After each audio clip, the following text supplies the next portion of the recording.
Ya, saya lihat kalau tantangan dari sisi tadi eh, dari luar ya, dari global, saya tidak melihat itu suatu hal yang cukup berat akan dialami oleh perbankan kita ya. Karena kita sudah menyaksikannya. Tahun 2007-2008 ketika terjadi krisis keuangan global yang besar sekali, perbankan kita relatif oke. Hanya ada beberapa bank yang mungkin batuk-batuk gitu ya. Tapi bagi bank yang memang secara fundamental dia kuat, itu nggak ada masalah. Gitu.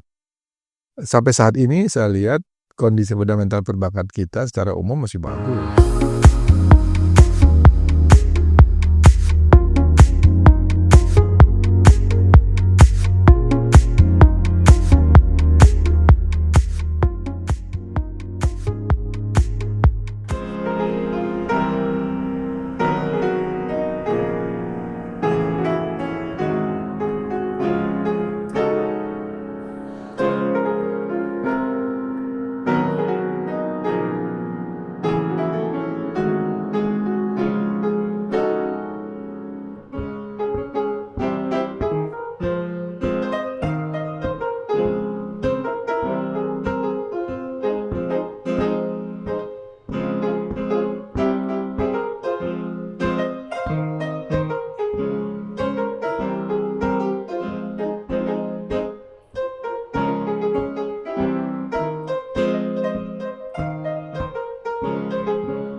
Selamat datang teman-teman di Solution Lounge, ya. Suatu podcast yang membahas isu-isu terkini seputar perbankan dan perekonomian. Episode kali ini, yang kelima ini, mengupas secara singkat dampak isu global dan domestik terhadap perbankan 2025. Nah, bersama ini saya dihadiri oleh Bapak Halim Alamsyah. Selamat datang Pak Halim. Terima kasih kehadirannya. Sama-sama, terima kasih Pak Benny. Sebelum kita memulai pembahasan, perkenankan saya mengenalkan background dari Pak Halim. Pak Halim saat ini adalah Wakil Komisaris Utama PT Bank Danamon periode 2023 sampai saat ini. Kemudian juga Komisaris Utama PT Indosat periode 2021 sampai saat ini. Kemudian juga menjadi anggota Komisaris Audit pada PT Sinarmas Multi Arta Tbk. Dan juga di masa sebelumnya, beliau juga menjadi Dewan Komisioner dari LPS.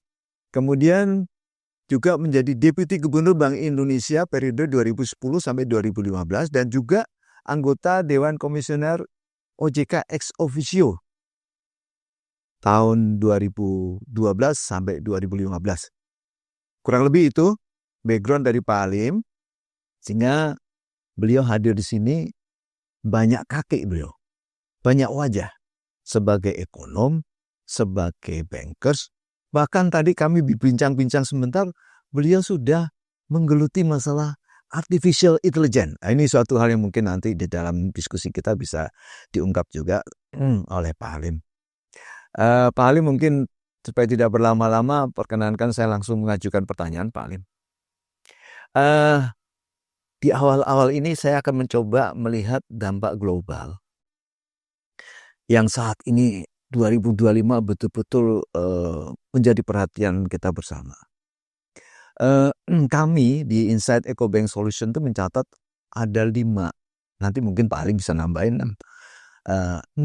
Yaitu satu adalah pertumbuhan ekonomi global yang melambat. Kemudian isu keuangan global. Di situ ada suku bunga dan nilai tukar, ada saham, ada obligasi. Kemudian geopolitik. Nah, ini yang kelihatannya makin seru. Yaitu antara perang yang sesungguhnya dan perang dagang dan Yang berikutnya adalah polarisasi ekonomi. Di dalamnya ada BRICS, yang sekarang lagi gencar-gencarnya. Kemudian ada isu atau shock transmisi energi. Di situ ada ekonomi hijau, ekonomi biru, ada environment, social governance di dalamnya. Kemudian isu digitalisasi dan serangan cyber.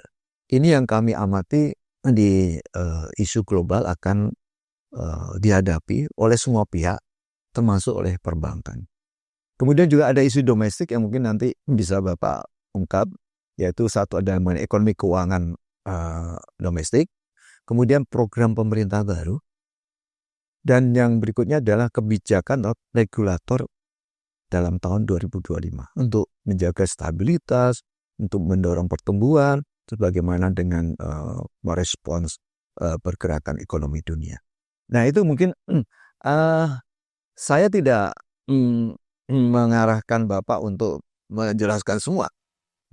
Tapi bagi saya Pak Halim bisa memilih mana yang kira-kira akan berdampak signifikan terhadap perekonomian dan perbankan Indonesia. Nanti baru kita masuk kepada segmen berikutnya, masuk kepada dampak ya. Silakan Pak Halim. Ya. Baik, terima kasih Pak Benny. Kadang-kadang dunia ini memang penuh dengan ketidakpastian itu. Ya. Yang bersumber dari kebijakan sebetulnya ya. Kebijakan yang ditempuh oleh berbagai negara, terutama negara-negara besar. Ya, kita sudah melihat pada waktu 5 tahun yang lalu sudah ada bibit itu sebetulnya ketika Donald Trump menjadi presiden Amerika Serikat. Kemudian dia melihat sendiri bagaimana kondisi ekonomi Amerika yang katakanlah terus menurun ya. Peran ekonominya di dunia karena tergerus oleh China. Jadi ya otomatis dia melakukan langkah-langkah untuk mengembalikan kejayaan dan kedikdayaan Amerika gitu. Nah ini sumber awalnya seperti itu, dan ketika COVID menyerang semua negara terkena dampak negatifnya yang luar biasa. Beruntung kita di Indonesia tidak terlalu berat dengan berbagai respons kebijakan ditempuh oleh pemerintah kita terutama ya. Dan kemudian membuat ya situasi ekonomi dunia ketika itu sudah mulai recover tahun 2024 kita saksikan dengan kemenangan Trump yang kedua. Ini kembali lagi orang berpikir ini bagaimana kira-kira kondisi ekonomi dunia ini gitu loh. Baru saja kita melewati pasca pandemi, inflasi yang meningkat itu membuat suku bunga dari The Fed melompat cepat sekali, dan saya kira dalam 1 tahun itu bisa lompat mendekati dari 0% ya, 0% suku bunga The Fed yang di Amerika melompat menjadi 5 sampai menuju ke 5,5%. Itu saya kira nggak pernah kita lihat dalam sejarah. Begitu cepat sekali kenaikannya sehingga ya semua berhenti gitu. Dan itu yang mengakibatkan dunia menjadi tercengang, menimbulkan ketidakpastian kalau Donald Trump datang lagi dan kemudian menerapkan lagi kebijakan dia untuk mendorong agar modal itu kembali lagi ke Amerika. Tentu kita bisa melihat nanti ini bahwa Amerika mungkin akan istilahnya itu ekonomi akan tetap berada di atas tren. Sekarang saja dia bisa tumbuh 3%, itu luar biasa untuk ukuran Amerika yang sebesar itu. Dan itu at the expense of other countries gitu loh. Dan dia nggak peduli gitu. Dan terutama yang dia tuju adalah Chinanya ini. Nah bagi kita dampaknya tentu akan istilahnya itu agak negatif dalam pengertian sepanjang kalau Chinanya tidak bisa keluar dari tekanan Amerika dan juga masalah yang dihadapi di dalam negeri China, ya ini akan membuat ekonomi kita sendiri akan terkena. Jadi saya melihat kondisi-kondisi di bidang ekonomi ini memang tidak begitu ideal buat banyak negara termasuk Indonesia. Tapi ini adalah fakta dan ada tren yang tidak bisa kita hindari. karena ya didorong oleh keinginan dari Donald Trump. Dan dia juga melakukan ini tentu karena ya katakanlah tekanan dari dalam Amerika sendiri yang menginginkan agar negara-negara terutama Amerika ya lebih baik lah dari kondisi yang sedang mereka hadapi dalam beberapa 10 tahun terakhir atau 20 tahun terakhir malah ya. Ketika industrinya diserang oleh China, semua akan akhirnya kalah dengan daya saingnya menurun, kalah dengan produk dari China. Ini membuat banyak sekali blue collar unemployment itu naik. Ya. Walaupun kalau kita lihat secara keseluruhan, kalau untuk produk-produk teknologi tinggi ya tentu Amerika tetap masih rajanya gitu ya. Tapi boleh saya potong sebentar? Ya. Ini kan kebijakan Amerika dalam rangka beberapa tujuan. Salah satunya adalah untuk mengurangi defisit. Transaksi perdagangan menjadi salah satu tujuan. Tapi di dalam konteks ini konsumsinya masih tetap tinggi kan terhadap barang-barang dari luar. Betul. Sehingga bagaimana mereka melakukan diferensiasi terhadap produk-produk Cina maupun produk-produk negara yang surplus terhadap mereka itu ke negara-negara lain. Ini kira-kira dengan menerapkan tarif barier dan sebagainya itu, apakah dalam hal ini kan nanti ada beberapa negara yang merasa, wah saya dapat manfaat nih, kenapa ada limpahan dan sebagainya. Nah, sejauh mana Amerika melihat itu bahwa sebenarnya trade defisitnya nggak akan turun gitu loh. Iya, tentu mereka istilahnya ini Donald Trump ya, saya kurang tahu bagaimana pandangan dia terhadap tata ekonomi dunia ini. Tapi kita bisa melihat seakan-akan dia tidak terlalu peduli dengan apa yang terjadi di luar Amerika. Ya. Yang penting pertumbuhan ekonomi di Amerika itu akan naik, basis industrinya nanti kembali lagi datang ke Amerika, yang tentu kelihatannya dia juga paham industri yang akan masuk ke Amerika itu tidak lagi bisa sama seperti industri yang sudah keluar sebelumnya, terutama yang berbasis low cost labor. Di sana kan nggak mungkin. Ya pasti mereka akan cari industri-industri yang cocok dengan kondisi Amerika. Misalnya katakanlah industri mobil listrik misalnya ya, masih tetap namanya pabrik otomotif, tapi dalamnya itu sudah listrik atau menggunakan jalur-jalur apa istilahnya itu teknologi tinggi lah di situ, penggunaan electrical parts yang lebih banyak dan sebagainya. Jadi ini saya pikir Amerika akan terus melakukan hal ini, termasuk di bawah pemerintahan Joe Biden juga melakukan hal yang sama. Jadi ini adalah pilihan yang mereka kelihatannya sudah nggak punya lagi jalan. Oleh karena itu, ya apakah ini akan mengurangi trade deficit mereka? Ya kita lihat nanti, begitu ya. Walaupun kalau secara teoritis, kalau mereka bisa menambah katakanlah investasinya di bidang yang tinggi-tinggi, yang high tech gitu ya, yang juga katakanlah yang bisa menyerap tenaga kerja cukup banyak, ya mungkin impor barang konsumsinya tetap akan tinggi. Tapi basis industrinya yang penting buat mereka, bukan masalah trade defisitnya kalau menurut saya. Artinya Amerika adalah satu-satunya negara di dunia yang bisa memiliki defisit, baik di defisit trade balance-nya, neraca perdagangan, lalu defisit di fiskalnya, dan juga defisit yang tempat lain apapun gitu, dia bisa lakukan karena dia mencetak uang. Dan kita tetap beli.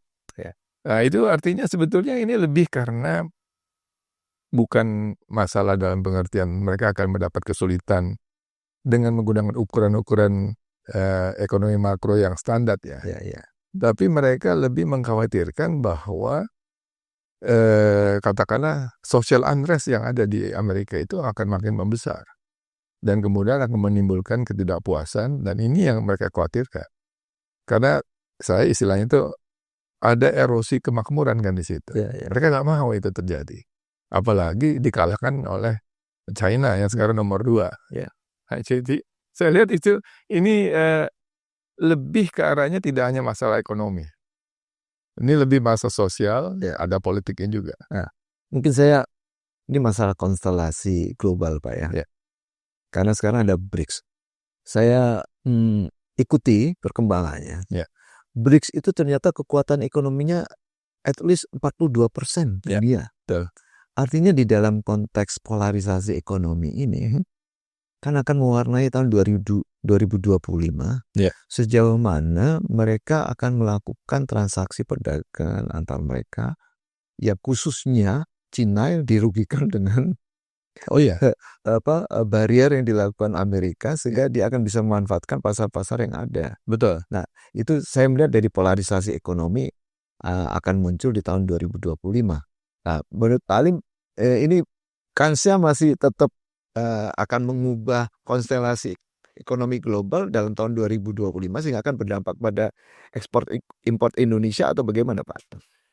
Saya kira perubahan tata ekonomi dunia ya, baik secara sengaja maupun tidak sengaja, itu pasti akan terjadi kalau menurut saya. Artinya kebijakan Amerika dalam bidang ekonominya yang mencoba mengambil kembali ya investasi yang dulu pernah ada di Amerika, tentu dengan jenis yang lain, masuk kembali ke Amerika dengan cara katakanlah memberikan perlindungan yang tinggi kepada industri domestiknya, itu pasti akan membuat negara lain atau katakanlah korporasi lah di dunia ini akan berhitung. Dia ingin tetap berupaya di dalam Amerika ataukah dia akan pergi ke negara-negara yang menjadi temannya Amerika. Nah, ini akan mengubah tata ekonomi, supply chain akan berubah. Betul. Lalu katakanlah juga kebijakan investasi korporasi di dunia ini akan berubah. Nah, tetapi apakah ini akan, dan kemudian jangan lupa ini tentu akan direspons oleh negara-negara lain yang sejak awal memang bukan temannya Amerika. Ya, katakanlah Rusia dan kelompoknya. Di dalam BRICS sekarang, karena Indonesia sekarang secara resmi 1 Januari sudah jadi anggota BRICS, tentu juga harus pintar-pintar berdiplomasi dalam hal ini ya. Apakah kita dianggap Indonesia sebagai teman atau lawannya Amerika? Nah, ini tidak mudah karena semuanya tidak clear cut. Saya kira diplomasi dalam konteks perdagangan internasional akan berbeda dengan diplomasi dalam konteks pertahanan dunia dan kita sendiri sebagai negara. Lalu dalam konteks hubungan yang lain lah, yang bukan hanya ekonomi dan pertahanan, juga hubungan katakanlah hubungan kultural dan sebagainya, itu tentu akan punya dampak juga ya. Namun secara kalau kita lihat dari sisi ekonomi, berarti ini akan ada perubahan tata ekonomi dunia baru. Tidak akan di tahun 2025 kalau menurut saya, tapi mungkin akan punya waktu long. Ya, akan terjadi, tetapi apalagi kalau Amerika persisten melakukan langkah memproteksi ekonominya, membuat kebijakan ekonomi yang seakan-akan membuat seperti zaman George Bush dulu, you're with us or you are against us, seperti itu kan. Ini kan modelnya seperti itu. Tapi saya yakin mungkin ya Donald Trump kan seorang pengusaha. Jadi cara diplomasinya tidak seperti seorang birokrat lah gitu, seperti itu. Tidak straightforward. Ya, straightforward. Jadi pasti melingkar-lingkar, bisa berubah dengan cepat tergantung, karena dia akan menggunakan yang dinamakan oleh ahli politik ekonomi internasional itu transactional approach. Transaksional. Semuanya itu akan dilihat mana yang menguntungkan untuk Ada cuannya nggak? Gitu. Iya, seperti itu. Jadi kalau kembali ke pertanyaannya, tren ini akan berjalan ya. Amerika akan terus berusaha menjadi pusat dunia. Investasi akan lebih banyak masuk ke Amerika. Dia akan gunakan berbagai aturan, termasuk seperti mungkin Inflation Reduction Act-nya Joe Biden itu ada kemungkinan besar oleh Donald Trump malah diperbesar lagi supaya makin banyak investasi masuk. Lalu dia akan melindungi industri dalam negerinya. Mungkin dia juga akan istilahnya mengancam, seperti kita dengar dia sudah mengancam kalau perlu dia akan mencaplok Teluk Panama, Selat Panama. mencaplok Kanada, mencaplok Greenland. Itu saya kira bagian dari diplomasi quote unquote untuk membuat orang-orang jadi kalau berhadapan dengan Amerika lu hati-hati gitu. Ya. Mungkin kita bisa sedikit menyentuh mengenai isu keuangan global. Ya. Tadi kita bicara ekonomi, sekarang isu keuangan. Nah, untuk 2025, kira-kira isu keuangan global satu contoh. Semua memang rata-rata mengacu kepada Amerika ya. Ya. Apakah suku bunganya akan melakukan penyesuaian di tahun 2025? Ya. Kemudian kan Amerika ini unik.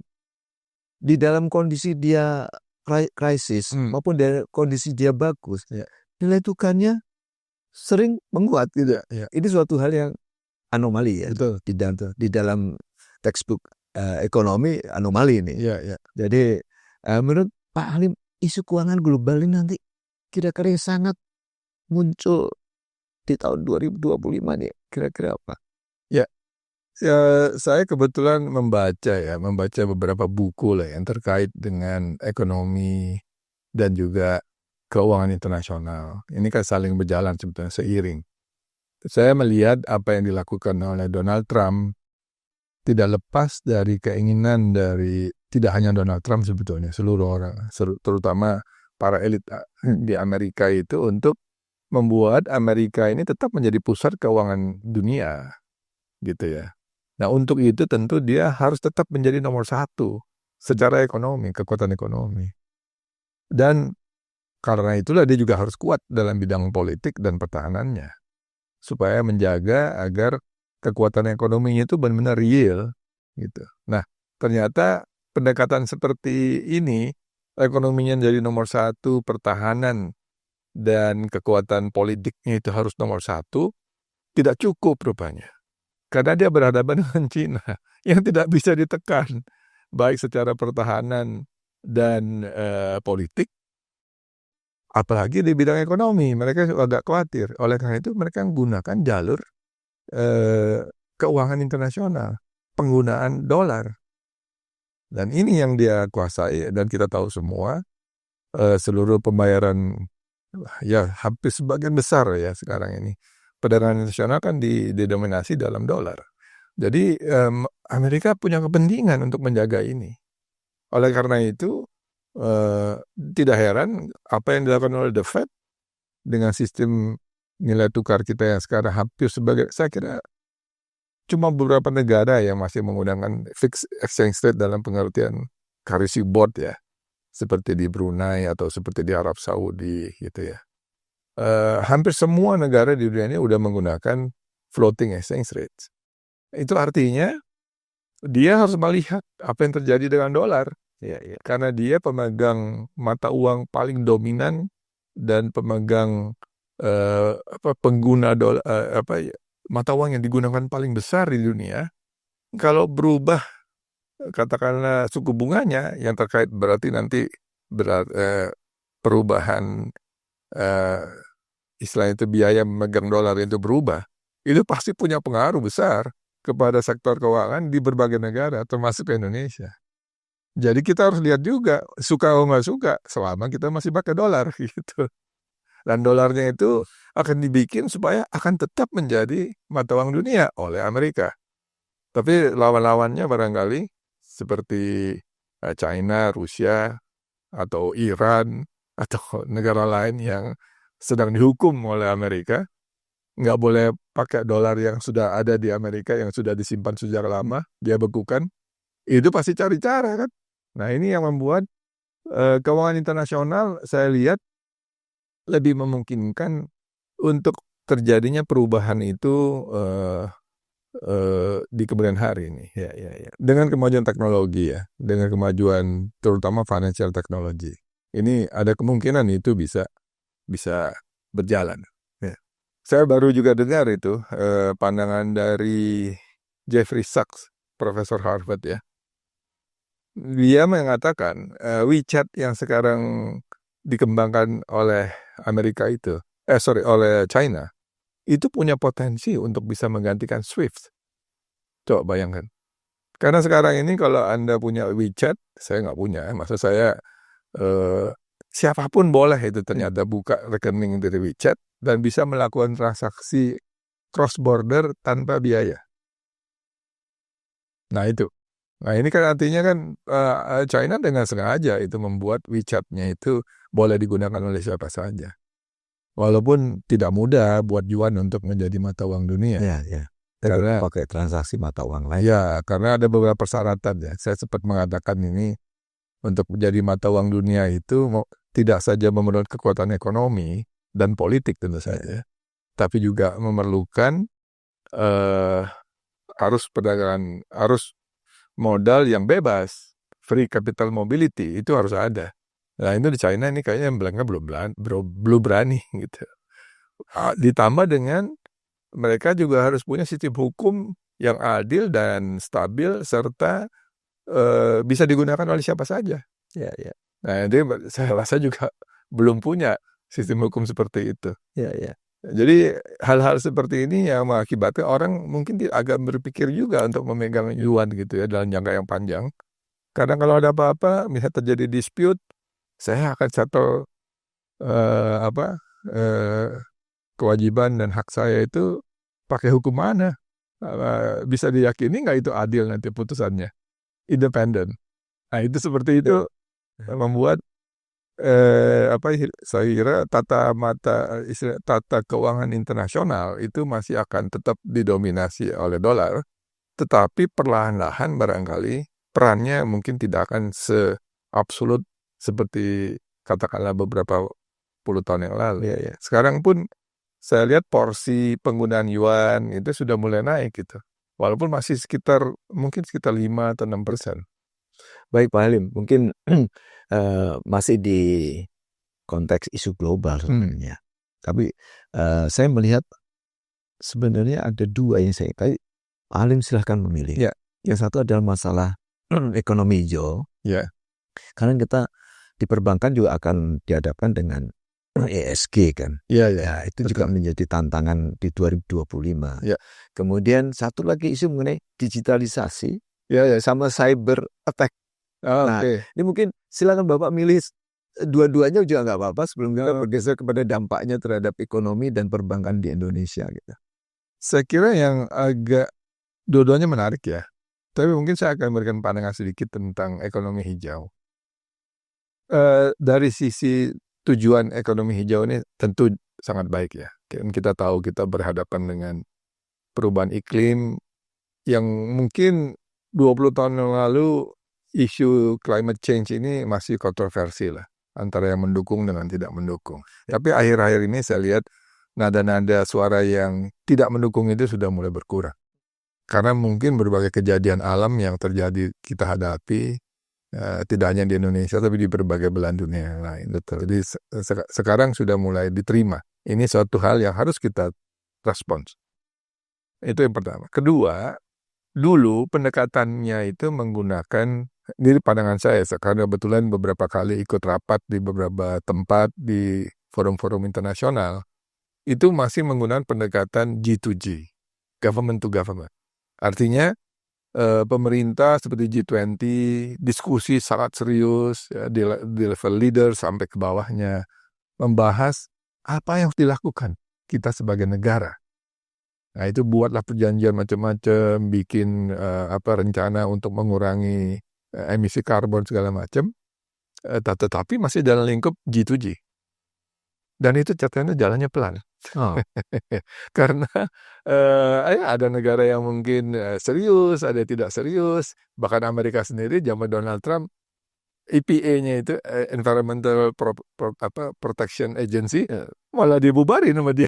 Ya kan, coba bayangkan Amerika tuh. Artinya kita melihat hal ini ternyata jalannya pelan. Beberapa langkah-langkah tidak terlalu kelihatan lah suaranya. Waktu itu championnya bahkan mantan wakil presiden Amerika. Kemudian tiba-tiba berubah, bukan tiba-tiba lah, mungkin sudah dipikirkan bagaimana caranya agar respons dunia terhadap masalah climate change ini bisa lebih efektif. Ternyata mereka menggunakan jalur keuangan, khususnya perbankan. Jadi setelah ini katakan disepakati oleh G20, dibawa ke Basel Committee on Banking Supervision BCBS di Basel. BCBS. Dia terbitkan guidance, dia terbitkan semacam katakanlah seperti dalam Basel ya, ada Basel Principles untuk green financing segala macam, ESG lah. Baru kelihatan mulai menggigit karena aturan mainnya sekarang harus dituruti kalau yang mengeluarkan itu Basel. Dan ini di backing oleh G20 gitu ya. Nah, oleh karena itu sekarang kita saksikan nih banyak sekali nih inisiatif baru.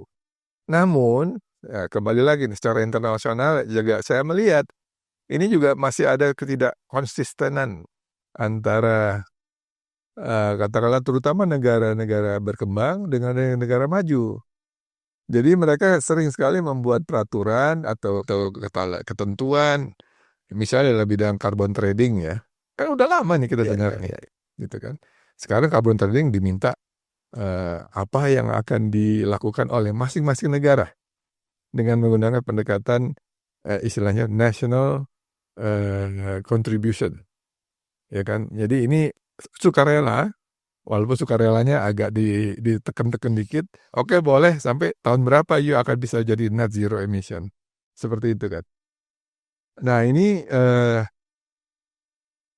tentu saja isunya di sini adalah isu bagaimana membiayai proses dari yang sekarang katakanlah black atau brown yang kotor itu menuju ke yang green. Kan tidak mudah bagi negara-negara berkembang untuk membiayai itu dan jumlahnya besar sekali. Investasinya tinggi. Jadi kita lihat dulu ada inisiatif namanya GFAN. Jadi government initiative untuk transition financing. Ternyata nggak berhasil itu. Nah sekarang mulai ada lagi nih yang baru yang disetujui di Bali tahun lalu. Namanya istilahnya blended financing arrangement. Jadi ini kita lihat ini ada berbagai ini lagi nih sebetulnya tahapan baru lagi. Kita lihat lagi nanti nih apakah ini juga berhasil atau tidak. Ini dalam konteks inisiatif di tingkat dunia ya. Saya pernah bertemu dengan beberapa pemain dan juga yang memiliki potensi untuk menjual carbon tradingnya di Indonesia. Dan mereka ngeluh ke saya. Mereka bilang, Pak, udahlah, kalau udah ngomong mengenai carbon trading, saya udah hampir-hampir nyerah, dia bilang begitu. Dia punya perusahaan besar, dia punya... Akhirnya dia surplus ya? Dia surplus, dia mau jual. Tapi tiap kali kalau dia mau jual, dia pergi ke negara-negara di Eropa gitu. Setiap dia datang, ternyata menurut orang ini ya, saya nggak tahu benar atau tidak, tetapi dia mengatakan, kita udah mau jual ini. Tetapi aturan mainnya ternyata berubah lagi. Tiap kali dia berubah, kita penuhi lagi yang baru, dia datang mau jual lagi, aturannya berubah lagi. Jadi ya saya heran akhirnya, ya carbon tradingnya itu lambat, nggak jalan. Nah sekarang menggunakan jalur keuangan perbankan, nah ini tentu perlu masa transisi yang cukup panjang ini. Kalau kita terlalu cepat juga, nggak mungkin karena kita nggak ada uangnya. Bagaimana katakanlah mengganti PLTU batubara yang seketika ya. Wah itu perlu biaya besar tuh. Nah ini katanya menggunakan yang blend financing yang baru ini ingin dicari menggunakan cara-cara yang tidak konvensional, menggabung antara financing yang katakanlah konvensional seperti penerbitan sukuk atau obligasi gitu ya, dengan sekuritisasi atau dengan carbon trading, saya nggak tahu bagaimana. Nah ini ceritanya itu tuh. Nah, coba kita lihat aja ini masih rumusan berarti ya? Masih ya, ini semua kan namanya inisiatif kan. Masih di atas meja. Masih di atas meja. Saya kira yang akan lebih kelihatan itu nanti dampaknya yang berasal dari ketentuan aturan main di bidang perbankannya. Ini yang akan harus diikuti oleh bank-bank di Indonesia juga. Dan juga kalau dia trade, katakanlah dia melakukan korespondensi dengan bank-bank di luar negeri, bank luar negeri akan tanya, yuk berapa banyak yang membiayai katakanlah yang black atau yang brown, itu akan jadi masalah itu. Iya. Karena akan dinilai jadi ratingnya jadi bisa turun itu. Nah ini permainannya saya lihat tadi saya katakan tadinya G2G sekarang menjadi apa istilahnya ini B2B, B2G. G2B barangkali ya. Dan ini kelihatannya akan diikuti nih. Kecuali kalau untuk negara yang katakanlah memang nggak punya apa istilahnya kemampuan ya, apa dayanya mereka. Baik Pak Halim, mungkin kalau yang mengenai digitalisasi gimana Pak sama cyber Iya, attack ini kan bank-bank tuh berusaha punya firewall gitu ya, menjaga. ya, Dan itu serangan tuh memang tahun-tahun terakhir tuh memang dahsyat gitu ya. ya. Kira-kira untuk 2025 ini masih membayangi atau bahkan makin gencar atau gimana ini? Saya kira ya pasti akan terus terjadi. Sehari itu kan miliaran serangan cyber itu ke negara kita, bukannya jutaan, miliaran. Setiap hari itu jutaan. Ya, di tempat beberapa bank saya kira setiap hari mereka memberitahu saya jutaan Pak, itu biasa. Ya, yang coba-coba, yang memang secara apa mungkin ada yang berusaha gitu ya, itu biasa itu terjadi. Sampai sejauh ini saya lihat kalau untuk Indonesia khususnya perbankan ya, kalau kita ngomong perbankan. Kalau yang lain saya nggak gitu tahu bagaimana kemampuan mereka untuk menjaga keamanan dari serangan cyber ini. Tapi kalau untuk perbankan nampaknya sih relatif kita masih lumayan. Mungkin karena ada aturan-aturan yang datang dari OJK ya cukup ketat. Saya tahu persis soal ini. Selalu ditanyakan kalau lagi ada pemeriksaan atau pengawasan OJK. Dan kalau ada kelemahan tentu OJK juga akan memberikan rapornya akan buruk gitu atau negatif lah. Sehingga buat bank tidak punya pilihan untuk selalu menjaga keamanan dari serangan cyber attack ini gitu ya. Namun kecanggihan dari cyber attack ini akan terus berjalan. Saya rasa akan terus meningkat. Saya sempat bicara dengan beberapa expert ahli ya di bidang digitalisasi. Ya kalau sekarang ini mungkin ini kejar-kejaran, tapi sepanjang kita mengikuti berbagai langkah-langkah yang disarankan oleh ahli IT, mungkin kita masih bisa memitigasi serangan ini. Namun ke depan kalau saja ini tapi belum tentu kapan kita nggak tahu.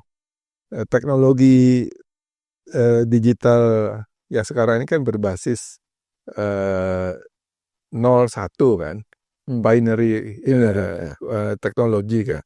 Yang akan datang itu kita menggunakan quantum teknologi yang bukan 1-0 lagi, tapi 1 separuh 0 di antara 1 dan 0 itu banyak sekali itu yang menggunakan quantum teknologi ini. Yang membuat enkripsi atau kata sandi password kita yang sekarang ini, yang mungkin kalau menggunakan komputer teknologi sekarang, itu memerlukan waktu mungkin ribuan tahun baru bisa terdekripsi gitu ya. Tapi dengan menggunakan quantum teknologi, hitungannya menit. Jadi semua yang kita investasikan di bidang itu kan mahal. Oh iya makanya. Very expensive. Itu akan dengan cepat obsolete. Ya, dan cuma kalau di konteks bank hanya bank-bank besar yang bisa melakukan. Justru itu. Makanya kasihan bank-bank papan bawah dong. Jadi ini memang perlu ada apa istilahnya itu strategi nasional untuk berhadapan dengan hal ini ya. Sampai saat ini tadi saya sampaikan kalau di bidang perbankan karena ada yang jaga, ada yang ngawasi, saya pikir serangan cyber ini tetap akan berjalan ya. Tetapi mudah-mudahan sih saya kok cukup optimis. Selalu akan ada serangan-serangan itu, tapi sepanjang langkah-langkah mitigasi dilakukan, mestinya bisa tertangani. Baik Pak Halim, mungkin kita beranjak ke dampaknya Pak. Jadi walaupun tadi Bapak sudah mencoba menjelaskan dan menyinggung sebenarnya beberapa dampak, tapi mungkin lebih spesifik kita bisa melihat pada dampaknya. Apakah semua isu global tadi, ya baik tadi Bapak menjelaskan mengenai perang dagang Amerika dan Cina, kemudian polarisasi. Tadi kita sudah bahas mengenai BRICS bagaimana. Kemudian isu keuangan global juga kita singgung sudah mengenai bagaimana nanti konstelasi perdagangan mempengaruhi keuangan, kemudian mempengaruhi nilai tukar dan sebagainya, dolarisasi dan sebagainya. Sudah kita singgung. Kemudian kita juga sudah menyinggung mengenai banyak aspek tadi terkait global, yaitu mengenai ekonomi hijau, mengenai digitalisasi. Nah sekarang kalau kita melihat, kalau kita kumpulkan itu menjadi suatu istilahnya rangkuman terhadap dampak, dampaknya terhadap ekonomi Indonesia dan perbankan, kira-kira akan mempengaruhi dari aspek mana ya channel-channelnya itu, baik ekonominya baik kepada perbankannya gitu. Mungkin Pak Halim bisa kasih semacam enlightening lah.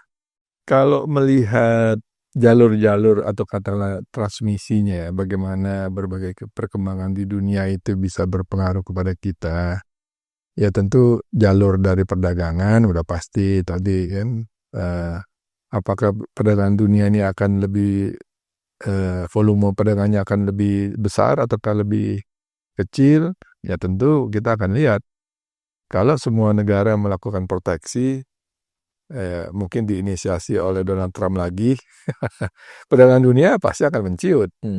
Berarti kesempatan untuk menjual produk dan jasa ke negara-negara lain akan sedikit berkurang. Dan ini tentu buat seluruh negara akan tidak begitu baik ya. Kita akan harus rely kepada domestic market. Walaupun Indonesia barangkali adalah negara yang relatif dibandingkan dengan ASEAN yang lain, kita tidak terlalu terbuka dalam pengertian itu ya. Jadi kita akan lebih banyak dampak negatif dari kejadian ini akan lebih banyak berasal dari produk-produknya. Jalur produknya yang saya lihat, tidak hanya menggunakan pendekatan yang general umum gitu ya. Kita harus melihat industrinya apa dan produknya apa, terutama untuk komoditas. Sepanjang harga-harga komoditas ini bisa terjaga dengan baik, tidak cepat turun atau mungkin kalau naik ya tentu baik untuk Indonesia ya. Tapi sepanjang kalau kita lihat tahun ini misalnya kan, kelapa sawit sebagai salah satu ekspor yang paling primadona kita sudah selama tahun ini nih harganya di bawah $1.000 per metric ton itu nggak naik-naik gitu ya. Kalau tahun depan misalnya turun lagi tentu akan berita buruk buat kita. Tapi kalau dia tetap stay seperti ini mungkin kita masih oke lah, masih bisa untuk jalur itu. Nikel yang nomor 2 yang paling value added-nya tinggi, harganya anjloknya luar biasa. Tahun 2022 itu saya masih ingat sudah hampir dekat ke $29.000 per ton. Sekarang cuma 16-17 kalau nggak salah saya. Sudah turun jauh. Tapi kalau nikel ini saya agak bertanya juga, apakah ada semacam kesengajaan dari para trader dan sebagainya sehingga mereka memarkup yang seharusnya 100 misalnya, dia markup jadi 150 sehingga pricing di internasional jadi tinggi gitu loh. Ya, bukan karena supply demand maksud saya gitu loh Pak. Memang ada yang mengatakan ini kejar-kejaran dengan perkembangan teknologi. Jadi mumpung harga masih tinggi, dijual sebanyak-banyaknya sekaligus mendapatkan paksa pasar. Dan kalaupun nanti ada pemain yang tidak sanggup, ya dia akan tutup. Sehingga Indonesia yang jadi survive. Jadi ini bagian dari permainan monopolis kan. Seperti itu. Saya nggak tahu. Tetapi ya kalau secara ilmu ekonominya seperti itu. Ya lihat juga ini. Iya. Karena kita memiliki cukup dominan ya dalam cadangan nikel kita di dunia. Jadi kita terus memproduksi sepanjang harganya masih di atas istilahnya laba yang break even normal gitu kan ya. Tentu kita lakukan. Dan sampai pada akhirnya kita akan terkadang menjadi negara yang paling dominan dalam konteks ini. Nah itu untuk nikel. Untuk yang lain koper, lalu untuk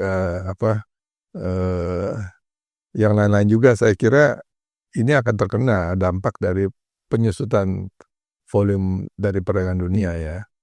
Namun kembali lagi, ini jalurnya, jadi kita akan melihat dampak negatif dari perkembangan ekonomi global itu buat Indonesia akan lebih penting kita lihat dari sisi produknya, gitu.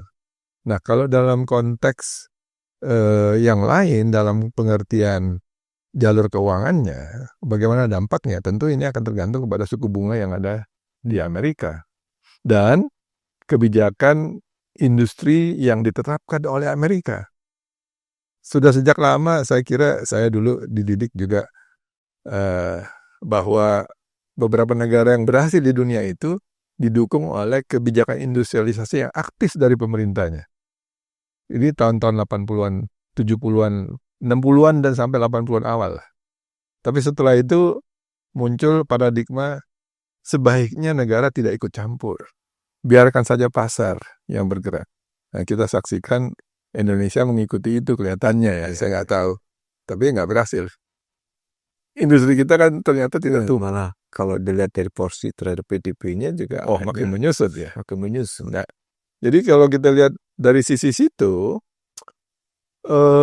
kita berharap akan ada masuknya investasi ke Indonesia. Itu akan tergantung seberapa menarik Indonesia untuk masuk dan membuat katakanlah mendirikan pabrik di sini. Ya paling-paling yang akan masuk kalau menurut saya ya lebih banyak ke sumber daya alam. Dan ini kebetulan memang salah satu sektor yang akan menjadi prioritas tinggi dalam pembangunan industri jangka panjang di Indonesia itu adalah hilirisasi sumber daya alam dan juga pangan kan. Ya ini pemerintah berusaha sekuat tenaga memberikan banyak insentif di bidang ini. Namun itu jangan sampai melupakan sektor-sektor yang lain. Saya agak khawatir itu dengan fenomena yang sekarang ini. Dulu ketika di textbooknya ekonomi pembangunan itu ada yang namanya Dutch disease. Ya.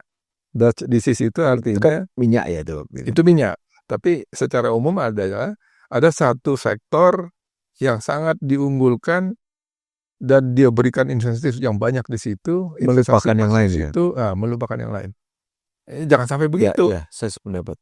Nah ini yang saya lihatnya gejala itu ada di Indonesia, bahwa deindustrialisasi dini yang ya apakah kita suka atau tidak suka, memang kejadiannya seperti itu di Indonesia. Industri kita tidak pernah lagi bisa tumbuh di atas rata-rata PDB.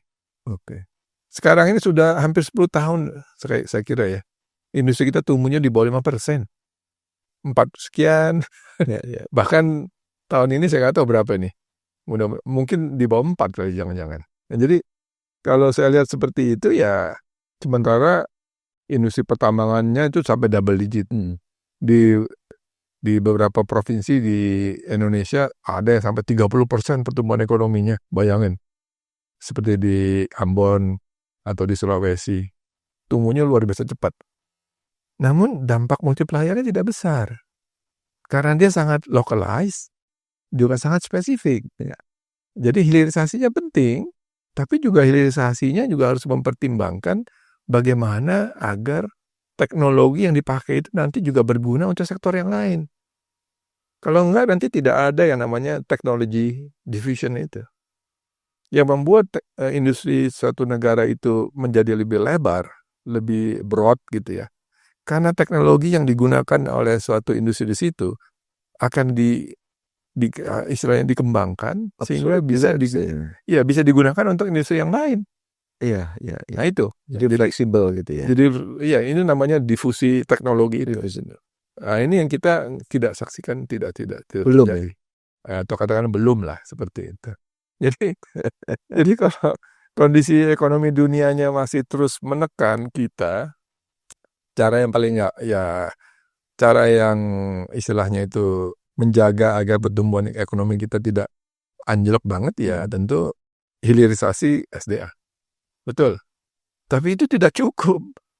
Tidak cukup karena kalau seperti itu sementara industri yang lain tidak berjalan dengan baik, lalu teknologi investment juga tidak ada, jadi membuat kita akan terjebak ke dalam ekonomi berbasis SDA terus.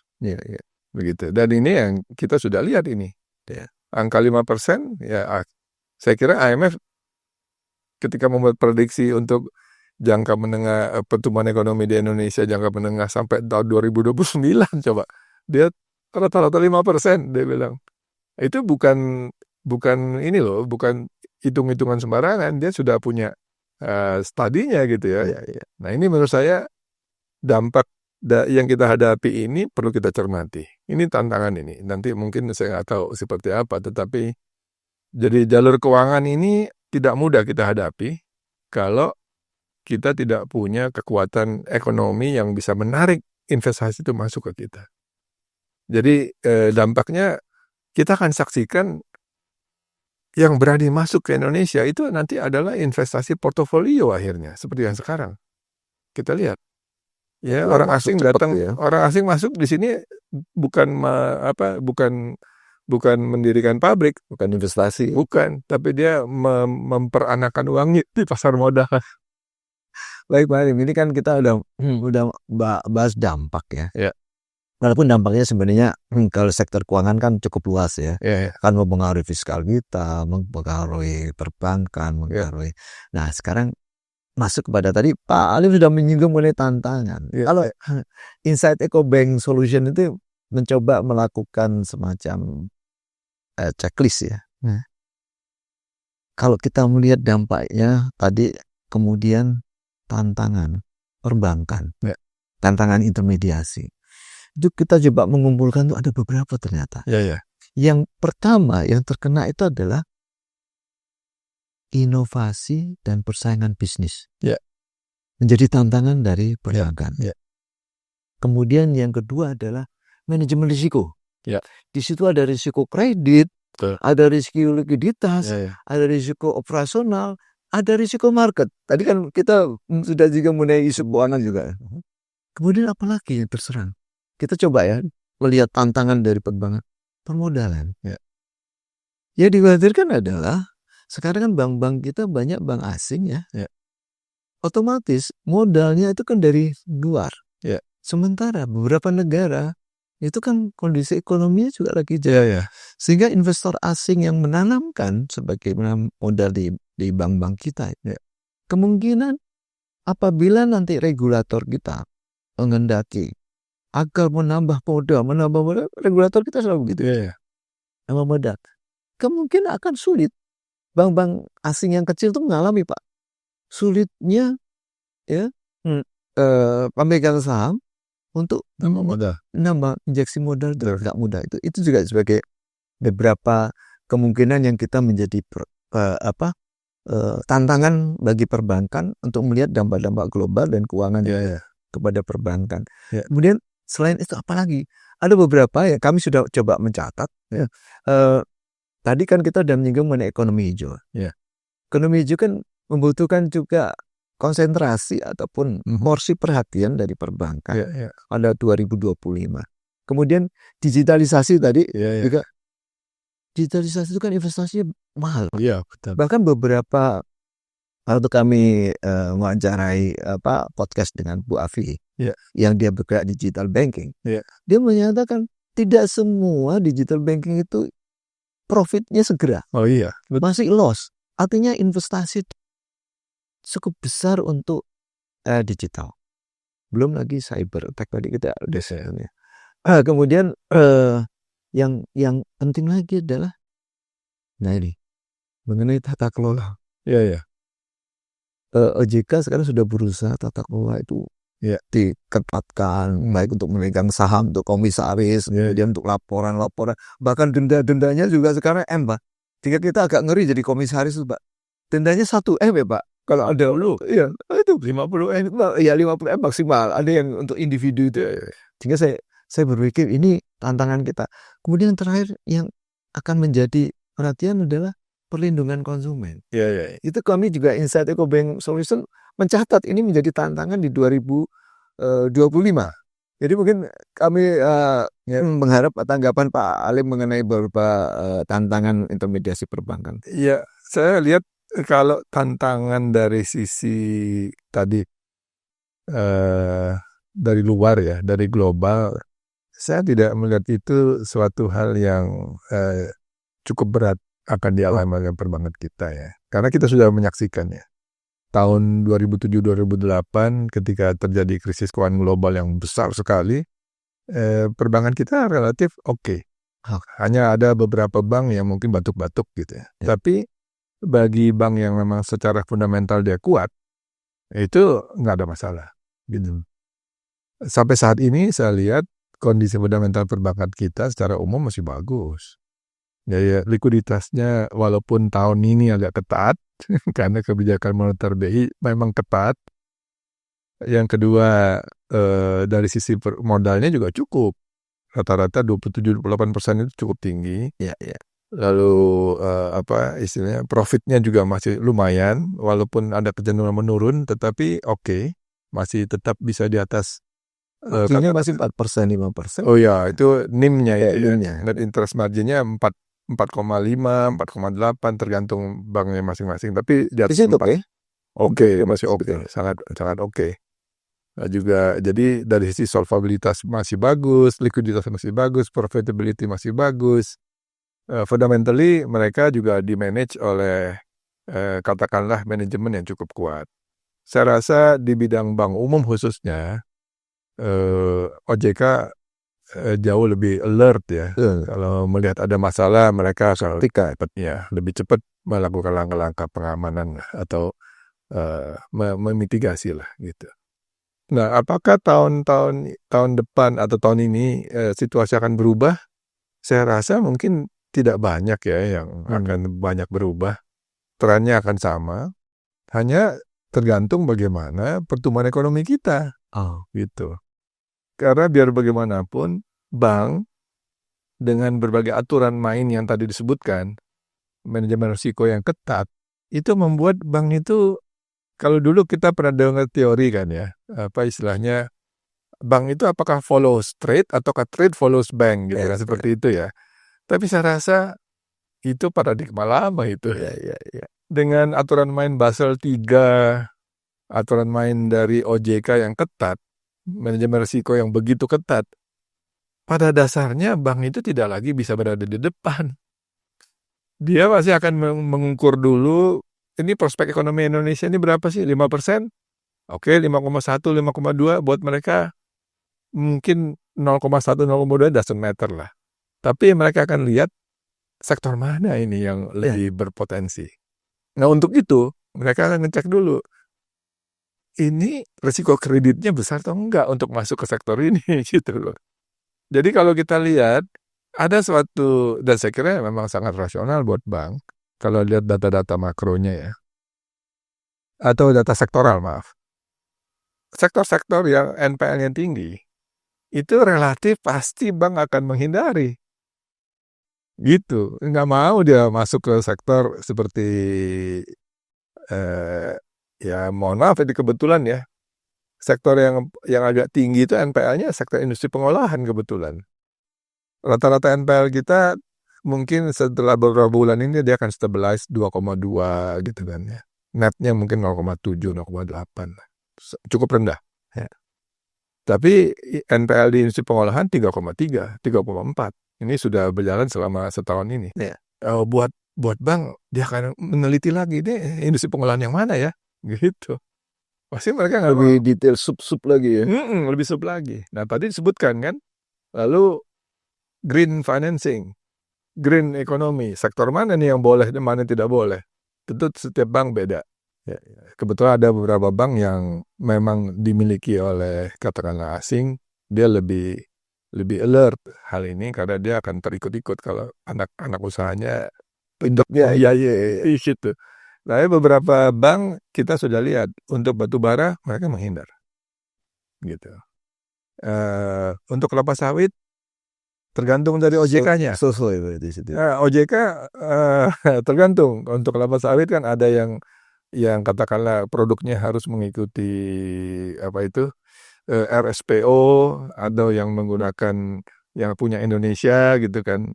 Mana nih yang ini ya? Kalau yang RSPO diikuti atau yang dapat sertifikasi dari Eropa itu dianggap green.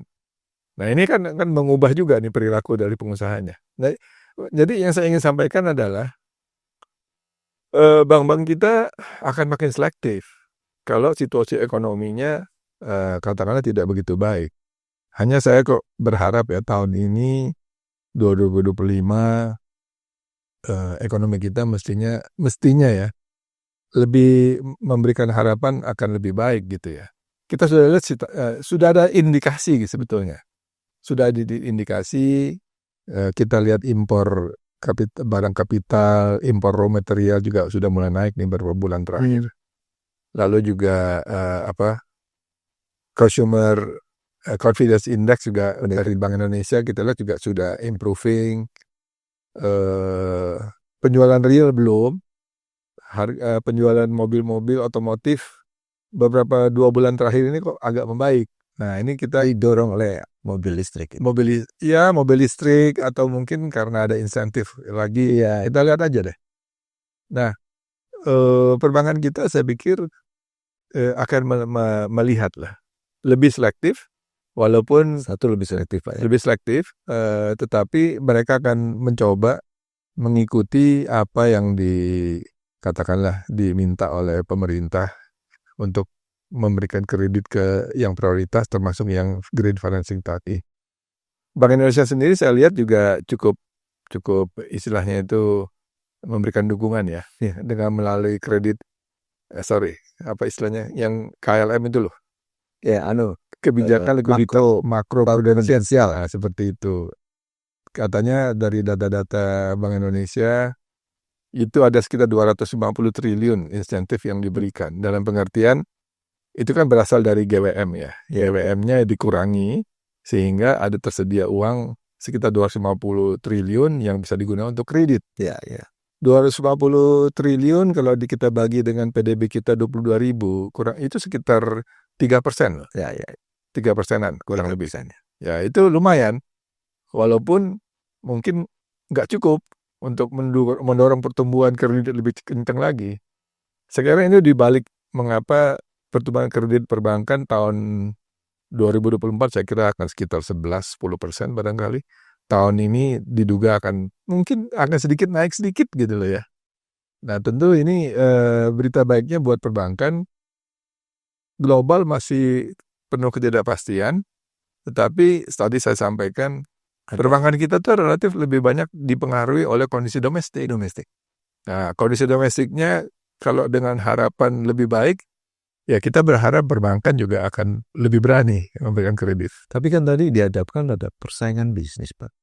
Perbankan ini dihadapkan oleh persaingan bisnis sama inovasi produk. Dan layanan, inovasi produk dan layanan itu mengakibatkan apakah survival atau tidak perbankan kita di tahun 2025. Memang betul sekali. Saya kira ini saya sangat istilahnya itu intrigued ya dengan pertanyaan ini. Sudah kita lihat dalam 5 tahun terakhir transformasi perbankan kita dewasa ini banyak didorong oleh bagaimana menyempurnakan atau meningkatkan consumer expectation. Dan ini banyak mulai makin serius setelah munculnya AI, Artificial Intelligence. Mungkin 5 tahun yang lalu, tadi disampaikan juga, digital bank di Indonesia masih hitungan jari. Sekarang ini sudah lebih dari 10. Ada yang memang fully sebagai digital bank kayak Bank Jago, kayak C-Bank gitu ya. Ada yang kayak unit ya, unit itu. Ada unit, tetapi juga seperti BCA kan dibikin Blue. Sekarang ini yang lagi agresif itu DBS. Dia maaf ya, saya bukannya untuk reklame, saya bukan dari DBS, tapi dia ada DigiBank di situ. Lalu bank-bank pemerintah, bank state bank kan ada Brimo, ada Living, ada mana BNI juga sudah ada Wondernya itu. Jadi semua berlomba-lomba masuk ke wilayah hyper personalification istilahnya itu produk. Itu hanya mungkin menggunakan AI. Tidak mungkin menggunakan hanya digital saja. Ini harus di hyper personalification istilahnya itu. Sehingga produk yang ditawarkan kepada kita itu benar-benar seakan-akan hanya khusus untuk kita. Selektif sampai seperti itu. Nah, ini tentu lebih banyak ke yang consumer atau yang sifatnya itu personal ya. tapi juga untuk yang wealth management. Bisa sampai seperti itu. Jadi kalau pertanyaannya tadi jawabannya gimana? Apakah perbankan kita akan berhadapan dengan tantangan seperti ini? Iya. Jadi memang ya tidak cukup hanya mengandalkan strategi konvensional. Ya, sebenarnya. Ini pasti harus melakukan diferensiasi. Apa bedanya value proposition apa yang ditawarkan oleh bank dibandingkan bank A dengan bank B misalnya. Nah, ini membutuhkan katakanlah mesin yang berbeda. Mesin learning berbasis AI. Dan berarti harus ada database yang mereka punya cukup baik dan kecepatan melakukan respons menggunakan AI ini. Saya lihat ini akan menjadi tren ke depan. Dan apakah perbankan sudah merespon secara bertahap semua tantangan 2025 ini sehingga mereka bisa melewati fase ini dengan baik gitu loh? Ya mungkin kalau dibilang semua bank mungkin belum ya. Tetapi bank-bank tertentu yang barangkali masih punya kelebihan likuiditas dan bisa membuat capex yang cukup, mereka bergerak ke sini. Maksud saya ini kan tren.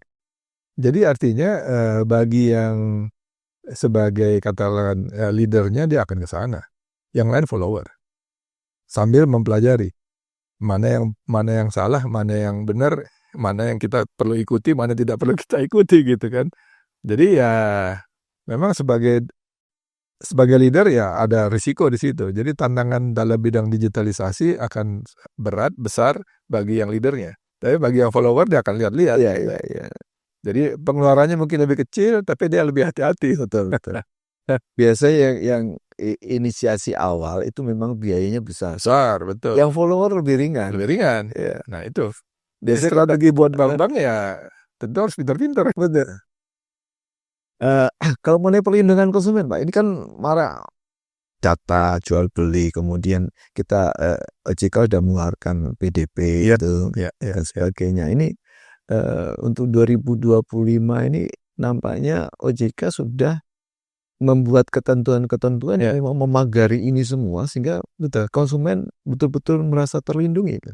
Gimana menurut Bapak?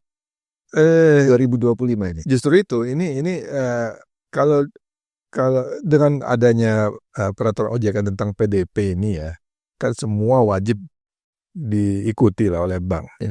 Ini sudah berlaku sejak akhir tahun lalu. Dan kita sudah bersiap-siap juga untuk itu. Sekiranya bank-bank sudah hampir semuanya mengikuti ini. Comply lah. Tinggal masalahnya kalau terjadi kasus, nah kita nggak tahu apakah ini nanti sudah ada semacam settlementnya apakah efektif atau tidak gitu ya. Dan ini akan membuat konsumen perbankan menjadi lebih terlindungi. Dan ini tentu akan meningkatkan juga confidence terhadap jasa-jasa perbankan di Indonesia. Bagi bank sebetulnya cost-nya kembali lagi agak sulit juga kalau dia tidak menyediakan katakanlah layanan yang spesifik ya untuk menjaga agar keluhan atau komplain dari nasabah konsumen ini bisa dilayani dengan baik. Nah, itu dia tadi. Saya pikir ini tidak ada jalan buat bank untuk menggunakan AI kembali. Karena ini jalan yang paling cepat dan juga mungkin relatif biayanya tidak terlalu mahal. Itu. Nah, jadi ini saya justru melihat tantangan bagi bank adalah bagaimana mereka bisa lebih fleksibel dan adaptif menggunakan berbagai kemajuan teknologi di bidang digital dan AI ini untuk mengubah struktur organisasinya berhadapan dengan kebutuhan regulasi dan kebutuhan pasar. Ini yang saya lihat apa istilahnya itu mereka harus bisa agile gitu. Jadi risiko mereka sudah tahu lah. Mungkin udah berpuluh tahun kan. Para bankir kita udah pengalaman. Kalau sektor seperti ini kita hindari. Lalu bahkan ada yang menggunakan pendekatan sangat personalized. Itu dia tahu ini Kalau sektor ini walaupun NPL-nya tinggi, tapi kalau yang minta si A, si B, si C, saya masih berani. Gitu. Jadi dia sudah lebih wilayahnya itu sangat detail lagi gitu loh. Ini yang terjadi saya kira sekarang ini. Dan ini juga yang membuat kalau saya lihat ya beberapa, kalau kita lihat tren di tahun 2024, kredit kepada korporasi itu naiknya tinggi sekali. Iya. Sementara perorangan turun. Karena Bang Aksi masuk ke korporasi semua, Pak. Ya karena mereka nggak bisa bersaing di personal. Jadi dia perlu investasi kalau ingin masuk ke wilayah yang personal. Menggunakan AI, menggunakan jaringan data yang lebih luas, kredit scoringnya harus akurat, segala macam gitu. Dan ini hanya bisa dilakukan dengan bantuan mesin. Ya. Nah, seperti itu. Iya. Jadi memang isu kredit scoring, kredit rating ini menjadi penting di tahun 2025. Ya. Supaya untuk menghindari risiko kredit ya kan, risiko likuiditas di kawasan itu dalam dan risiko market atau semacamnya. Gini Pak, saya sebelum nanti kita diakhirikan bicara outlook prospek. Kita tadi sudah menyinggung mengenai program pemerintah baru. Ya. Tadi Bapak sudah menyinggung mengenai hilirisasi, mengenai pangan dan sebagainya. Nah, tapi kan di situ juga ada 3 juta rumah. Ya. Kemudian ada lagi beberapa program-program pemerintah yang saya rasa itu. Nah, kami di Insight EcoBank Solution coba memetakan program ini fully APBN, APBD atau harus bersama dengan swasta, private. Kemudian juga apakah ini murni private? Ada beberapa program yang saya melihat. Kemudian ada lagi yang dari CSR-nya, misalnya BUMN atau perusahaan besar untuk mendukung program-program pemerintah. Jadi mungkin kalau Pak Halim melihat program pemerintah ini memberikan peluang nggak terhadap perbankan tahun 2025? Ya secara umum barangkali ya. Tentu kalau ada program pemerintah yang bisa menstimulus kegiatan ekonomi, ya tentu membantu perbankan juga secara umum. Dan kalau kita petakan pemerintah kita yang belum 100 hari ya. Sudah kelihatannya tahun 2025 ini mereka lebih mendorong bagaimana lebih menjaga agar konsumsi masyarakat itu jangan sampai turun. Kelihatannya ke situ larinya. Investasi ya kita nggak tahu bagaimana perilaku investor ya. Sepanjang kita juga bisa menjaga daya tarik dari tadi hilirisasi. Saya kira sumber daya alam di Indonesia ini masih tetap banyak ya, dan juga akan tetap bisa menarik investasi. Itu akan membuat investasi masuklah ke Indonesia.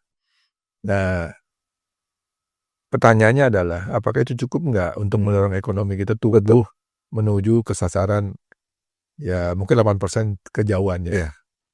6% lah kata misalnya. Itu cukup nggak? Nah, pertanyaannya seberapa besar stimulusnya?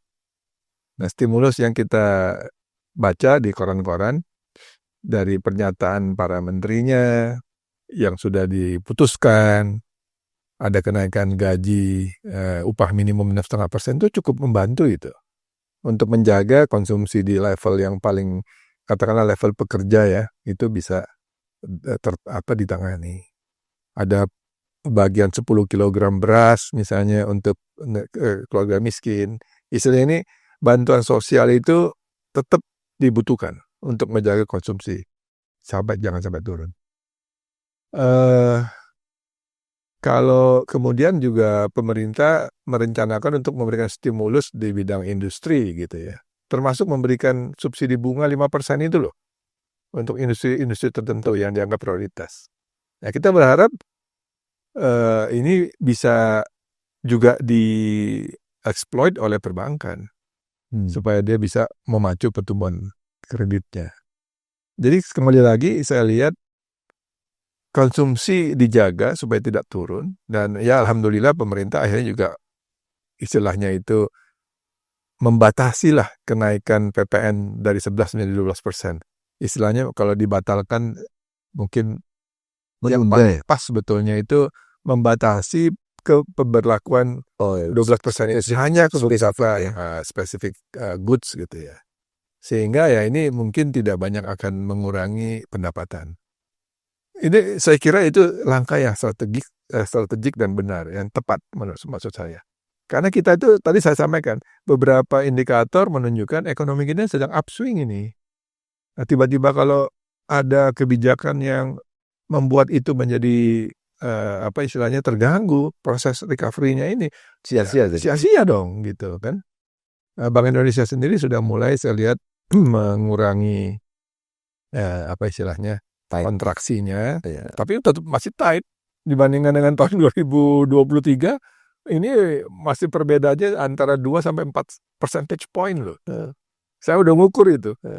Saya hitung-hitung, waduh, cukup banyak juga uang yang masuk ke BI. Seperti itu. Nah, kalau ini semua perlahan dilepas, fiskal juga mulai memberikan fiskal stimulus. Pemerintah juga konsisten membuat program rumah murah 3 juta. Bahkan katanya mau mengundang orang dari luar bahkan. Investor asing masuk membantu membangun perumahan swasta, perumahan 3 juta rumah ini. Termasuk juga berbagai langkah-langkah yang tadi stimulusnya itu 121 triliun yang diberikan dalam bentuk untuk mendorong ekonomi kita ya. Ya 121 nggak banyak, hanya 0,2, 0,3 barangkali dari PDB. Ya not very significant sebetulnya, tapi daripada nggak ada. Sebagai trigger lah. Ya trigger lah gitu. Jadi kita lihat ini ya perbankan not really in an ideal world, tapi dia punya kesempatan. Nah, kembali lagi tadi, bank-banknya harus pintar-pintar memilih-milih sektor mana yang berdasarkan pengalaman mereka bisa mereka tetap masuk, ya kan? Sambil mempersiapkan diri untuk makin menyesuaikan diri dengan kebutuhan nasabah. Terutama yang tadi saya katakan hyper personalized produk itu. Ini akan menjadi suatu apa istilahnya persaingan baru ini. Ya, artinya dalam konteks inovasi bisnisnya di situ akan muncul. Iya, betul.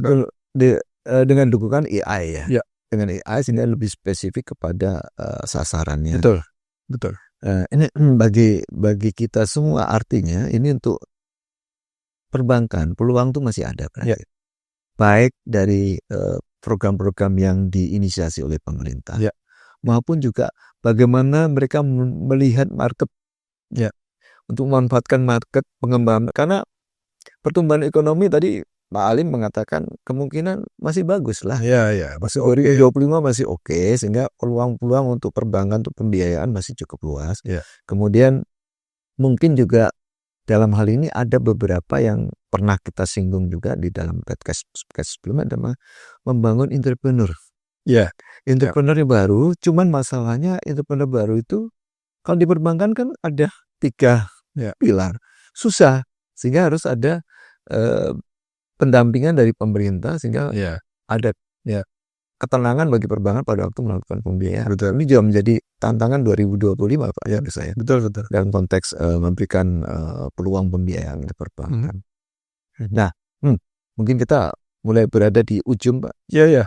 Nah, adalah kita bicara mengenai prospek. Ya. Outlook lah kalau ini bahasa kita biasanya outlook. Prospek perbankan. Ya. Di 2025. Ya. Ini karena kita mengamati perbankan sekarang menghadapi kesulitan dalam rangka mempertahankan funding. Ya. Karena funding tuh makin mahal. Betul. Bank-bank khususnya di papan bawah dan KPN 1, KPN 2 itu sulit sekarang untuk mendapatkan. Tapi yang 3-4 udah masalah. Nah ini bagaimana Pak Alim melihat prospek perbankan? Baik secara keseluruhan maupun kalau kita melihat di bagian produk-produk dia itu mana sih yang bisa untuk men-reaping dari ekonomi ke depan yang kemungkinan akan upswing, tetap upswing. Betul. Jadi menurut Pak Alim sepertinya peluang apa yang bisa sehingga prospek ini bisa dipahami oleh perbankan untuk dimasuki atau menjadikan suatu opportunity ke depan. Ya. Saya melihatnya tahun ini ya, 2025, kesempatan itu akan datang dari upaya melakukan efisiensi sebetulnya di dalam. Karena apa? Ya kan Bank Indonesia sendiri akan tergantung bagaimana suku bunga dari The Fed ya. Dalam pengertian kalau dia nurunkan suku bunganya, baru kita bisa Indonesia punya ruang ya untuk menurunkan. Walaupun belum tentu bisa diturunkan. Karena akan tergantung bagaimana kestabilan, terutama kestabilan kurs. Nah, kalau katakanlah penurunannya tidak cepat, berarti kan cost of funds bagi bank-bank juga sulit diturunkan dengan cepat. Nah, sementara suku bunga kreditnya nggak bisa mereka naikkan. Ya kan? Persaingan. Karena persaingannya ketat. Ini pindah nanti. Betul, makanya. Jadi dari sisi penerimaan suku bunganya ada kayak semacam tantangan untuk bisa menaikkan. Sisi funding mereka juga nggak bisa menurunkan. Jadi oleh karena itu saya kira kesempatan yang ada bagaimana melakukan efisiensi di segala bidang gitu ya. Dan ini salah satu cara yang bisa dilakukan adalah menggunakan proses digitalisasi dan AI. Jadi ini memang dia peluang untuk mengeluarkan biaya untuk katakanlah investasinya, tetapi dia harus mungkin berpikirnya dalam jangka yang menengah lah. Apakah pengeluaran saya sekarang ini akan bisa kita konversikan menjadi penerimaan dan efisiensi maksud saya. Ya. Efisiensi yang bisa menurunkan nanti biaya dana. Sehingga nanti ya dia akan bisa menjaga marginnya, bahkan bisa meningkatkan marginnya gitu. Ini teoritisnya seperti itu. Saya tahu tidak mudah. Prakteknya susah. Susah sekali. Apalagi pada saat-saat likuiditas kita mepet. Betul. Itu mencari dana susah banget, Pak. Betul. Makanya. Akhirnya lari ke pasar uang. Pasar uang. Ya ini makanya yang kedua saya kira tantangan kedua adalah ya mungkin bukan tantangan ya, tapi ini mungkin karena kebutuhan juga. Konsolidasi. Oke. Jadi ini tidak ada jalan bagi yang kecil-kecil, terutama ya yang menengah. BPD segala itu ya? Ya BPD ya, mungkin kalau BPD nggak terlalu banyak masalah sepanjang APBD-nya lancar ya. Tapi untuk bank-bank yang lain ini, yang barangkali perlu dengan visi jauh ke depan, bagaimana memperkuat diri gini. Kalau kemampuan diri sendiri tidak mampu, ya mau nggak mau kan harus mencari partner yang kira-kira bisa sejalan mengembangkan banknya gitu. Karena kalau hanya sendirian di tengah-tengah kondisi seperti ini, ketika margin terkompres terus, betul. Wah itu susah sekali Pak. Ya. Susah sekali. Jadi rational solutionnya adalah ya mencari mitra yang bisa membantu mengurangi compression dari margin, memperbaiki efisiensi, membuat banknya jadi secara fundamental lebih baik dan bisa memperbaiki pelayanannya kepada konsumen. Seperti itu, Pak. Jadi kalau kita mau kuantifisir, Bank Indonesia kan sudah membuat proyeksi 2025 itu kredit tumbuh 11-12%. Ya. Cuman saya masih ragu dengan fundingnya. Bisa tumbuh berapa? Karena nggak gampang ini sekarang meningkatkan funding. Jadi kalau menurut Pak Halim, proyeksi Pak Halim lah ya. Ya. Kira-kira funding kita bisa tumbuh lebih bagus kan ya dibanding tahun yang lalu itu? Nah ini pertanyaan yang baik ya, tapi ini lebih arahnya struktural jawaban saya ya. Sebetulnya kita Indonesia ini agak ironis ya, dalam pengertian memang secara sektor keuangan kita termasuk salah satu yang cukup andal ya, stabil, bisa tumbuh dengan cukup baik, tetapi tidak cukup cepat untuk bisa menjadi sumber pembiayaan domestik. Nah ini sudah kelihatan sudah lama ini. Sudah mungkin 20 tahun terakhir kalau kita lihat rasio dana pihak ketiga terhadap PDB kita nggak naik-naik. Hanya sekitar 40, 43 di sekitar itu. Sementara negara-negara lain saving ratio lebih rendah lagi. Ya, apalagi sekarang ini ada beberapa indikasi beberapa grup masyarakat kita itu sudah makan tabungan. Iya, konsumsinya dia tetap tinggi, tapi tabungannya yang turun. Kalau dilihat ininya, angka-angkanya begitu. Ini konsumsi naik, tabungannya menurun. Artinya dia makan tabungan untuk menjaga level dari konsumsi. Nah, maksud saya kembali ke perbankannya, ekspor kita cukup tinggi, ya kan, artinya dalam bentuk dolar ya. Ya, income dolarnya tinggi, tetapi tidak tercermin di DPK yang ada di perbankan kita. Jadi uang itu tidak semuanya tuh. Kita kan surplus tuh neraca perdagangannya. Dan bahkan beberapa waktu yang lalu kita masih surplus neraca transaksi berjalannya.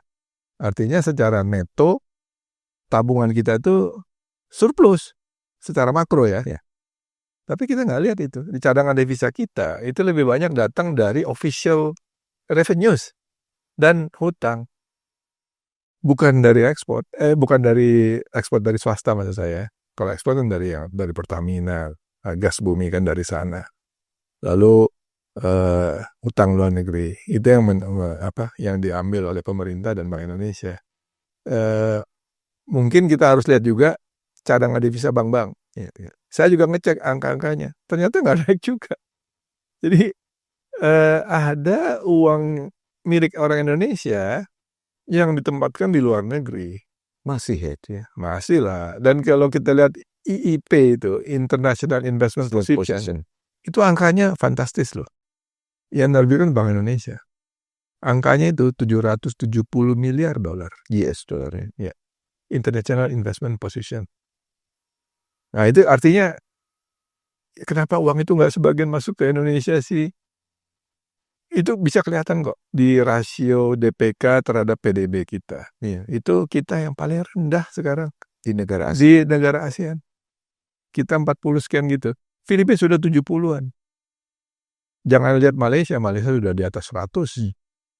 Jadi istilahnya ini memang ya perbankan kita fundamentally bagus, tapi ternyata masalahnya bukan hanya di bidang perbankan. Begitu, sehingga ya tidak ada jalan lain, memang langkah-langkah memperkuat perbankan itu harus melalui jalur tidak hanya perbankan, sinergi berarti ya. Termasuk maksud saya itu M&A tadi itu. Karena nanti uang itulah akan masuk secara lebih menetap ke Indonesia dalam bentuk modal. Gitu. Baik Pak Halim, jadi kalau kita lihat prospeknya, kalau dari segi penyaluran kredit relatively masih agak optimising.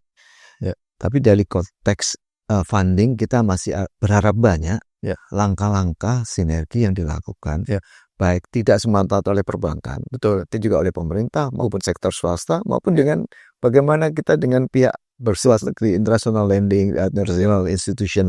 Karena tabungan kita yang ada di sektor perbankan kita tidak terlalu sensitif terhadap suku bunga.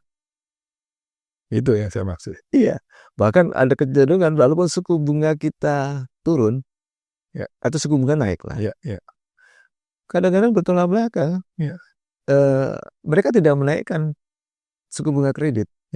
Ini tergambar pada waktu podcast kita yang lalu juga mengatakan tidak. Jadi transmisi suku bunga itu Pak. Oh iya, betul. Ternyata tidak sepenuhnya jalan. Betul. Apalagi pada setelah COVID ya. Mungkin sebelum COVID masih jalan, tapi tidak jalan, tidak sepenuhnya jalan. Ini tantangan untuk Bank Sentral juga. Betul. Bagaimana ada transmisi itu benar-benar sensitivitasnya tinggi. Iya. Baik Pak Halim, baik. Kita mungkin berada di penghujung. Teman-teman sudah bisa mendengarkan tadi apa yang menjadi diskusi kita dengan Pak Halim. Kita sudah masuk banyak aspek, mulai dari global economics, kemudian bicara mengenai dampaknya terhadap Indonesia, dampaknya terhadap perbankan. Juga kita melihat apa yang harus dilakukan oleh perbankan di 2025. Ini tadi juga kita sudah singgung. Ada beberapa kata kunci. Satu adalah inovasi produk. Ya, kemudian kedua adalah efisiensi, ini juga menjadi penting.